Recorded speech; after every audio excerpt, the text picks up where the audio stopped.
The Russian economy minister, Maxim Reshetnikov, has warned that his country is teetering on the brink of recession. But the economic realities facing Russia are actually far worse. It is literally about to run out of money. The cost of living is rising, and the debt burden is far larger than it is reporting. With reserves running low and oil revenues shrinking, an economic cliff edge is approaching. Which means that, as early as the autumn, Mr. Putin will have to make some very difficult and risky choices. But just how did we get here? Because up until quite recently, the Russian economy appeared to be performing rather well. Despite the invasion of Ukraine and the imposition of Western sanctions, the Russian government has been able to support domestic demand by ramping up military spending. And supply chains have been maintained, with Chinese imports replacing Western consumer goods. For a while, it seemed that Russia was immune to Western sanctions. There were videos circulating that showed busy Russian malls, and shops remained well stocked. But there were problems. Because military spending can boost demand in the short run, it is good for stabilizing the economy during a recession. But it won't drive real growth. Military spending isn't productive investment. Once spent, it's gone. And when you're already operating at full capacity, military spending crowds out everything else. Civilian production gets squeezed. Factories that used to make consumer goods now make tanks. Men that used to work in commerce are drafted into the army. And banks that previously lent to fund private investment now lend to the government or its suppliers. These supply constraints mean that inflationary pressures start to build. And that's why in Russia, inflation is becoming a problem. To try to keep inflation under control, Russia relied heavily on cheap Chinese imports. After Western sanctions cut off access to European and American goods, Chinese firms quickly stepped in. They had always been there, of course, but now they provided everything, from electronics to clothes to car parts. And India also became a key supplier, particularly of pharmaceuticals, machinery, and processed food. These imports played a critical role in stabilizing prices and preserving the illusion of normality. Without them, shortages would have driven domestic prices even higher. But this reliance came at a cost. Russian consumers were sometimes left with lower quality substitutes, especially with technology. And the economy became dangerously dependent on a handful of politically aligned trading partners. In return for these consumer goods, Russia sold oil and gas.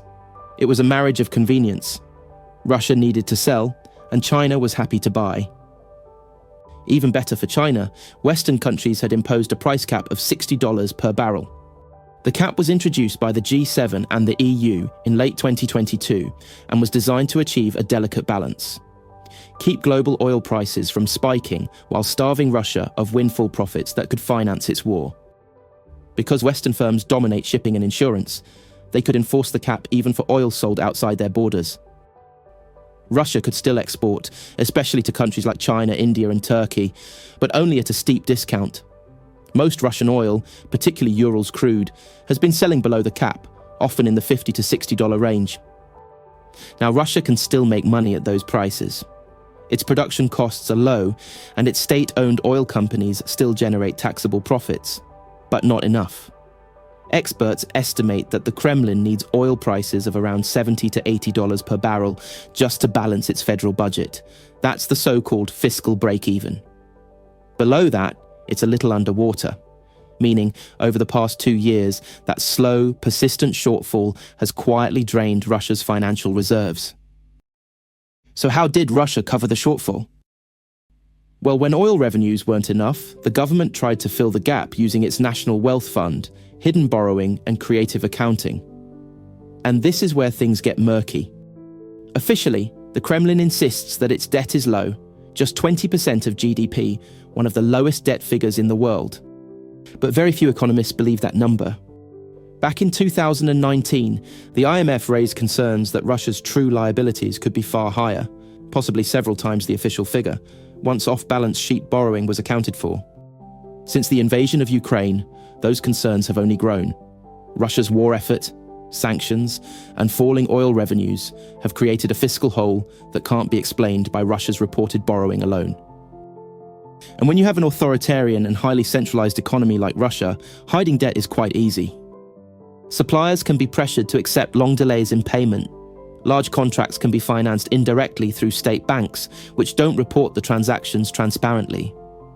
And oil companies that are only nominally independent can be used as financial conduits. In effect, the Russian state has built a shadow fiscal system, keeping spending off the books and its real debt level hidden from public view. But there's one number that's harder to manipulate: the balance of the National Wealth Fund. This is Russia's rainy day fund, holding hard currency and liquid foreign assets. It was created as part of Russia's sovereign wealth management strategy to support the state pension fund and also stabilize the federal budget. Crucially, however, unlike domestic accounting, its decline is visible. Month by month, the fund has been shrinking, steadily, predictably, and alarmingly. It's the clearest signal that time and money are running out. The latest estimates suggest Russia's financial reserves could be exhausted by the end of the year, and perhaps even sooner. Some economists, including Anders Osland, warn they could run dry as early as the autumn. Consequently, Russia needs a lifeline. Unless something changes dramatically, the Kremlin's coffers are about to run dry. But at this stage, there's little left that can save it. A surge in oil prices might have offered a temporary reprieve, especially if Russia could quietly secure more of its own shipping, sidestep sanctions, and grease a few palms. But that window appears to be closing. Instead of rising, oil prices have dropped. Crude now trades at around $65 a barrel, well below the level Russia needs to balance its budget. That means that oil exports alone can no longer plug the fiscal gap.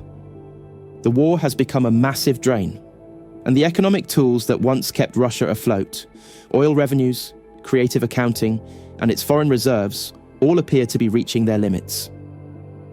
So what happens when the fund runs dry? Well, Russia will face an impossible choice. It could cut military spending, risking battlefield failures. It could slash domestic services, angering the public.